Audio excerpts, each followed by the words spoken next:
بسم اللہ الرحمن الرحیم اللہم صلی علی محمد وعلی آل محمد مبارک وسلم۔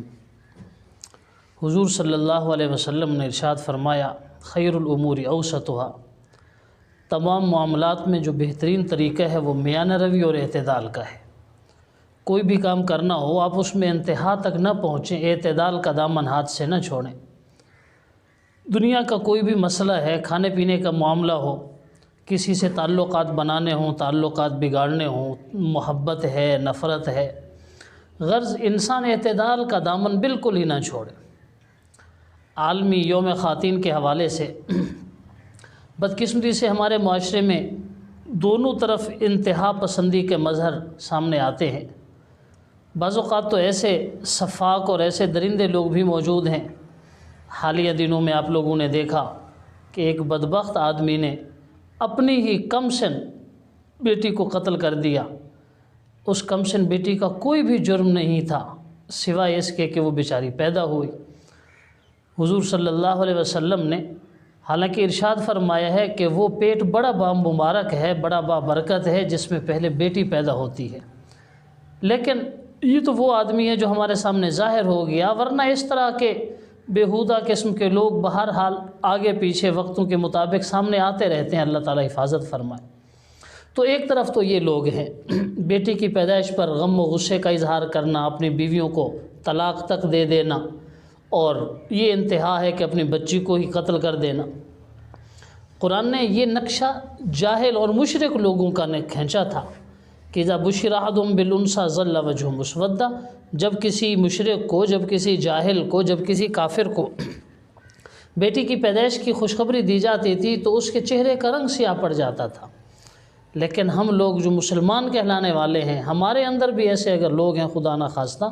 تو یقیناً یہ اسلام سے دوری کی وجہ سے ہے، شریعت سے محرومی کی وجہ سے سبب ہے۔ ایک طرف یہ لوگ ہیں، بچیوں کو تعلیم سے محروم کرنا، اپنی بچیوں کو وراثت میں حق نہ دینا، اپنی خواتین پر ظلم و ستم کرنا، تشدد کا نشانہ بنانا۔ حضور صلی اللہ علیہ وسلم نے ارشاد فرمایا، خیرکم خیرکم لأہلہ وانا خیرکم لأہلی، تمہاری نیکیاں بالکل اچھی چیز ہے، لیکن تم میں سب سے بہترین وہ آدمی ہے جو اپنے گھر والوں کے ساتھ بہترین ہے۔ اگر گھر والوں کے ساتھ اچھا سلوک کرتے ہو تو تم سب سے بہترین ہو۔ اور آپ صلی اللہ علیہ وسلم کا جو معمول مبارک تھا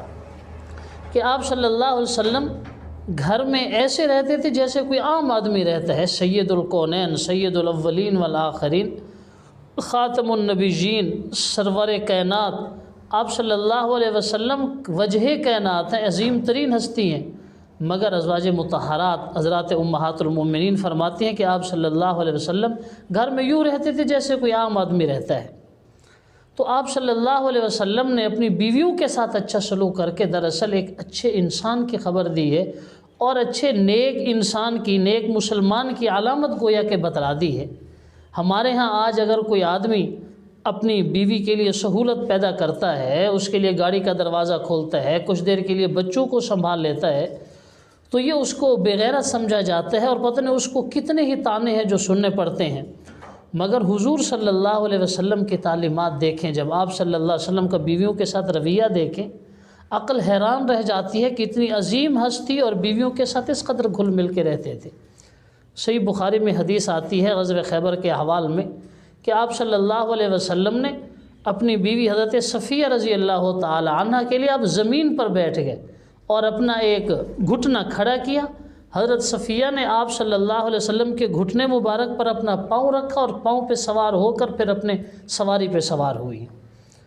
تو آپ صلی اللہ علیہ وسلم گھر کے کام کاج بھی کیا کرتے تھے، جوتوں کی مرمت کر دیتے تھے، گھر میں جیسے ہوتا ہے جوتے کو سلائی کر دینا، اور اسی طریقے سے اگر پانی کا مشکیزہ پھٹ جاتا تھا، چمڑے کے ہوتے تھے تو اس کی بھی سلائی کر دیا کرتے تھے۔ گھر کے تمام کام کاج میں آپ صلی اللہ علیہ وسلم اپنی بیویوں کے ساتھ شریک ہوتے تھے۔ اب دیکھیے حضور صلی اللہ علیہ وسلم کی تعلیمات کے مطابق تو اس قدر اچھا ہونا چاہیے انسان کو اپنی بیویوں کے ساتھ، لیکن ہمارا یہ سفاک معاشرہ، یہ ظالم معاشرہ کہ جو اپنی بیویوں کو، اپنی ماؤں کو، بہنوں کو، بیٹیوں کو انتہائی حقیر مخلوق سمجھتے ہیں، تعلیم کے دروازے بھی انہیں پر بند کر دیتے ہیں، وراثت بھی کا حق جو ہے ان کا وہ بھی ان کو نہیں دیتے، گھریلو خواتین پر ظلم و تشدد بھی کرتے ہیں، اور اگر کوئی عورت ایسے جا رہی ہے تو ہمارے معاشرے کے لوگ الا من رحم ربی اکثریت یہ ہے کہ بد نظری کے ساتھ اس کو پریشان بھی کرتے ہیں۔ تو ایک طرف تو خواتین کو اس انداز میں پریشان کیا جاتا ہے، اور دوسری طرف انتہا وہ ہے جو آپ نے کل مناظر دیکھے ہیں، اس طرح کے پلے کارڈز ہیں، اس طرح کے نعرے درج ہیں کہ جو دراصل بے حیائی کو پروموٹ کر رہے ہیں، اسلامی احکامات کا مذاق اڑا رہے ہیں، اور اسی طریقے سے خاندانی سسٹم کو تباہ کرنے پر تلے ہوئے ہیں۔ اور انہی کی وجہ سے آج گھروں میں لڑائیاں ہیں، اور خواتین اتنی جری ہو گئی ہے کہ جو ڈیو ریسپیکٹ تھی خاوند کی، جو والدین کی ڈیو ریسپیکٹ تھی، وہ بھی انہیں نہیں دیتی۔ اگر یہ لوگ عورت سے واقعتاً مخلص ہوتے تو یہ اسلامی تعلیمات کو اجاگر کرتے، لوگوں کو بتاتے کہ بھئی مرد اپنی نگاہیں نیچی رکھیں، عورت پردے کے ساتھ رہیں تاکہ کسی غیر محرم کے ان پر نظر نہ پڑ سکے، عورتوں کو وراثت میں حق دینا چاہیے، عورتوں پر ظلم و تشدد بند ہونا چاہیے، بیٹیوں پر بیٹوں کو ترجیح نہیں دینی چاہیے۔ حضور صلی اللہ علیہ وسلم کی تعلیمات کو سامنے رکھتے اور معاشرے کو پتہ چلتا کہ اسلام نے عورت کو اتنے سارے حقوق دیے ہیں، آج اگر وہ عورت کو حقوق نہیں مل رہے تو اس میں آج ہمارا قصور ہے۔